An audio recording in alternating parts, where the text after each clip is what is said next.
नमस्कार, जकास रेसिपीजमध्ये तुम्हा सर्वांचे खूप खूप स्वागत आहे। आज आपण बनवणार आहोत अगदी धाबा स्टाईल असे दम आलू, तेही कमीत कमी वेळेत आणि अतिशय चविष्ट। दम आलू बनवण्यासाठी सर्वात आधी आपल्याला लागणार आहेत छोट्या आकाराचे बटाटे। तर इथे मी 10 ते 15 छोट्या आकाराचे बटाटे घेतलेले आहे। दम आलू हे शक्यतो अशा छोट्या बटाट्यांपासूनच बनवले जातात, पण जर तुम्हाला असे छोटे बटाटे मिळाले नाही तर अशा वेळेस तुम्ही मोठे बटाटे सुद्धा इथे वापरू शकता। फक्त तुम्हाला याच्या मोठ्या आकाराच्या फोडी ह्या करून घ्यायच्या आहे।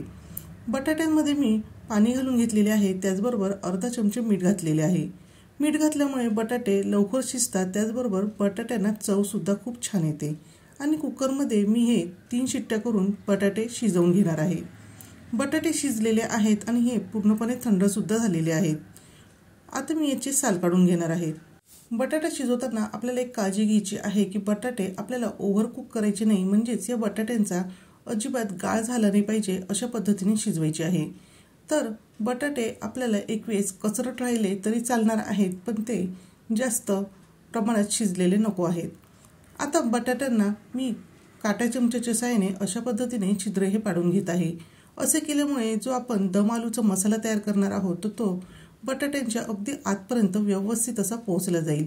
आणि सर्व बटाट्यांना मी अशाच पद्धतीने काटा चमच्याच्या साहाय्याने छिद्र हे पाडून घेतलेले आहे। त्यानंतर आता दम आलूसाठी आपण मसाले तयार करणार आहोत। तर एक आपण कोरडा मसाला आणि एक ओला मसाला असे 2 मसाले करणार आहोत। तर सर्वात आधी कोरडा मसाला बघूयात।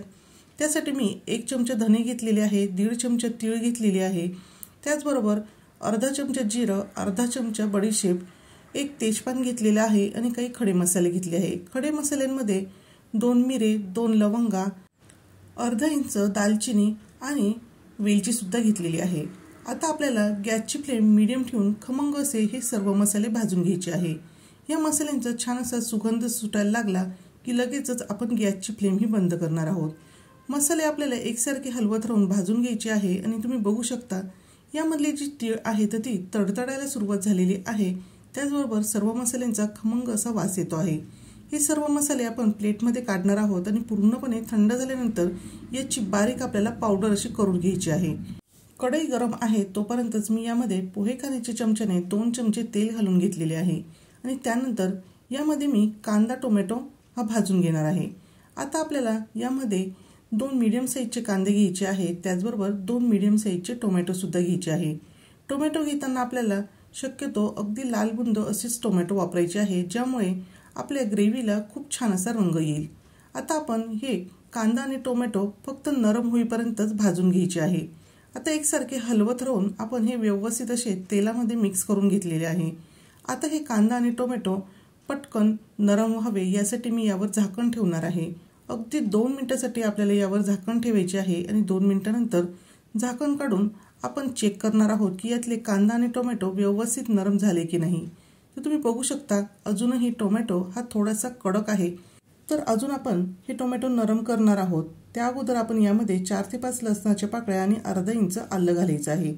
त्यानंतर आपण कढईवर झाकण ठेवून 3 ते 4 मिनिटं मीडियम फ्लेमवर हे वाफवून घ्यायचे आहे। 3 ते 4 मिनिटांनंतर तुम्ही बघू शकता कांदा सुद्धा व्यवस्थित असा मोकळा झालेला आहे, त्याचबरोबर यातला जो टोमॅटो आहे तो सुद्धा नरम झालेला आहे। आता आपण हे सर्व एका प्लेटमध्ये काढायचे आहे। पूर्णपणे थंड झाल्यानंतर पाणी न घालता आपण मिक्सरमधून हे दळून छान असे याचे वाटण तयार करायचे आहे। कढई गरम आहे तोपर्यंतच यामध्ये मी पोहे खाण्याच्या चमच्याने 3 ते 4 चमचे तेल हे घातलेले आहे। तेल व्यवस्थित आपल्याला गरम होऊ द्यायचे आहे, त्याचबरोबर कढईला ते सर्व बाजूने पसरवून घ्यायचे आहे। त्यानंतर आपण यामध्ये उकडवून घेतलेले जे बटाटे आहेत ती घालणार आहोत। गॅसची फ्लेम आपल्याला मीडियम ठेवून हे बटाटे 2 ते 3 मिनिटं तेलावर छान असे परतवून घ्यायचे आहे। हलकासा या बटाट्यांचा रंग बदलल्यानंतर आपण हे बटाटे काढून घेणार आहोत। आपण हे जे बटाटे वापरत आहोत तर ते शिजलेले बटाटे आहेत, त्यामुळे आपल्याला तेलामध्ये हे बटाटे खूप जास्त वेळ परतवण्याची अजिबात गरज नाही। जर आपण इथे कच्चे बटाटे वापरले असते तर अशा वेळेस आपल्याला 5 ते 6 मिनिटे हे बटाटे तेलावर परतवावे लागले असते। तर तुम्ही बघू शकता हलकासा याचा रंग बदललेला आहे, तर लगेचच हे बटाटे मी एका प्लेटमध्ये काढून घेत आहे।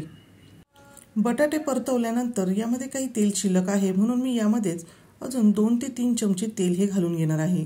म्हणजे एकूण यामध्ये 4 ते 5 चमचे तेल हे कढईमध्ये घातलेले आहे। तेल हे व्यवस्थित गरम झाल्यानंतर आपण जे वाटण तयार करून घेतलेले होते तर ते वाटण आपण घालणार आहोत। आता हे कांदा टोमॅटोचे वाटण करताना आपल्याला पाणी घालण्याची अजिबात आवश्यकता लागली नाही, कारण की टोमॅटोमध्ये सुद्धा पाण्याचा अंश असतो, त्यामुळे आपण पाणी न घालताच हे असे वाटण तयार करून घेतलेले आहे।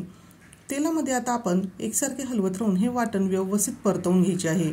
अगदी तेल सुटेपर्यंत आपण हे वाटण परतवून घेणार आहोत। आणि तुम्ही इथे बघू शकतात हे वाटणाला तेल सुटलेले आहे। तर काही मसाले घालून घेऊयात। यामध्ये पाव चमचा हळद घालायची आहे, त्यानंतर 1.5 चमचा घरगुती काळा मसाला घालून घ्यायचा आहे। त्यातच मी 1 चमचा काश्मीरी लाल मिरची पावडर घालणार आहे, ज्यामुळे भाजीला छान असा रंग येईल। त्याचबरोबर अर्धा चमचा आपली रोजच्या वापरातली लाल मिरची घालणार आहे। आपण इथे खडे मसाल्यांची पावडर घालणार आहोत, त्यामुळे मी लाल मिरचीचे प्रमाण थोडेसे इथे कमी वापरलेले आहे।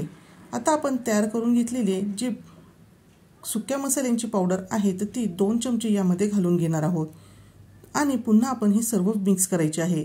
मसाले घातल्यामुळे हे वाटण कोरडे वाटत आहे, त्यामुळे मी यामध्ये थोडेसे गरम पाणी हे घालून घेणार आहे। तर मिक्सरच्या भांड्यामध्येच मी थोडेसे गरम पाणी घेतलेले आहे आणि ते यामध्ये घातलेले आहे। असे केल्यामुळे मसाले आपले अजिबात जळणार नाही आणि ते व्यवस्थित असे शिजले सुद्धा जातील। आता आपण हे सर्व व्यवस्थित मिक्स करणार आहोत आणि पुन्हा गॅसची फ्लेम मीडियम ठेवून आपण तेल सुटेपर्यंत हे मसाले छान असे तेलामध्ये परतवून घ्यायचे आहे। मसाले हे पूर्णपणे वाटणाबरोबर मिक्स झाल्यामुळे तुम्ही बघू शकता त्याला खूप सुंदर असा रंग आलेला आहे। आज आपण दम आलू हे हॉटेल स्टाईल करतो आहोत, त्यासाठी आपण यामध्ये 2 चमचे ताजी दुधावरची साय ही घालून घेतलेली आहे। जर तुमच्याकडे दुधावरची साय नसेल तर अशा वेळेस तुम्ही फ्रेश क्रीमचा वापर सुद्धा इथे करू शकतात। आणि आता आपण ही साय या वाटणाबरोबर व्यवस्थित मिक्स करून घेणार आहोत। दुधावरची साय घातल्यामुळे आपल्या ह्या ग्रेव्हीला खूपच छान अशी चव येते, त्यामुळे तुम्ही नक्कीच दुधावरची साय यामध्ये घालायला अजिबात विसरू नका। आता पुन्हा आपण याला 1 ते 2 मिनिटे असेच परतवून घेणार आहोत आणि तुम्ही बघू शकतात की याला छान असे तेल सुद्धा सुटलेले आहे। त्यानंतर आता आपण तेलामध्ये फ्राय करून घेतलेली जी बटाटे आहेत तर ती यामध्ये घालून घ्यायची आहे आणि ह्या वाटणाबरोबर व्यवस्थित अशी मिक्स करून घ्यायची आहे। त्यानंतर आता आपण यामध्येच चवीनुसार मीठ सुद्धा घालून घेणार आहोत। आता दुसऱ्या बाजूला मी गॅसवर पाणी सुद्धा गरम करण्यासाठी ठेवलेले आहे, कारण की आपण यामध्ये पाणी घालताना थंड पाण्याचा वापर न करता गरम पाण्याचाच वापर करायचा आहे। तर इथे मी 1 ग्लास पाणी गरम करून घेतलेले आहे आणि असे हे गरम पाणी मी ह्या भाजीमध्ये घालून घेणार आहे। तुम्हाला भाजी किती घट्ट अथवा पातळ हवी आहे त्यानुसार तुम्ही पाण्याचे प्रमाण कमी अधिक करू शकता। गरम पाणी घातल्यामुळे भाजीची चव बदलत नाही, त्याचबरोबर भाजीला तरी सुद्धा खूप छान येते। आता आपण यामध्ये बारीक चिरलेली कोथिंबीर घालणार आहोत। आता ह्या भाजीला तरीही दिसत नाही, त्याचबरोबर ही भाजी थोडीशी पातळ वाटते आहे, त्यामुळे आता आपण यावर झाकण ठेवायचे आहे। गॅसची फ्लेम अगदी लो ठेवून 5 मिनिटे ही भाजी आपण उकळवून घेणार आहोत आणि 5 मिनिटांनंतर तुम्ही इथे बघू शकतात की या भाजीला खूपच छान अशी तरी आलेली आहे आणि दम आलूची ग्रेव्ही सुद्धा अगदी परफेक्ट अशी तयार झालेली आहे। ना जास्त पातळ ना जास्त घट्ट अशी ही ग्रेव्ही या ठिकाणी दिसते आहे आणि तुम्ही बघू शकता अगदी हॉटेलमध्ये मिळते तशी दम आलूची भाजी इथे तयार झालेली आहे। जशी ही दिसायला छान दिसते आहे तशीच ती चवीला सुद्धा अगदी अप्रतिम लागते आणि आपण घरगुती मसाले वापरून हे दम आलू बनवलेले आहेत। त्याचबरोबर आपण बटाटे आधी उकडवून घेतल्यामुळे आपल्याला ही भाजी जास्त वेळ शिजवण्याची सुद्धा गरज पडलेली नाही। तर आहे की नाही अगदी साधी सोपी कमी वेळेत बनणारी दम आलूची भाजी। तर तुम्ही सुद्धा बनवून बघा आणि ती तुम्हाला कशी वाटली हे कमेंट करून नक्कीच सांगा। व्हिडिओ आवडला असेल तर व्हिडिओला लाईक करा, शेअर करा आणि नवीन असेल तर सबस्क्राईब करा। पुन्हा भेटूया अशाच एका झकास रेसिपी सोबत।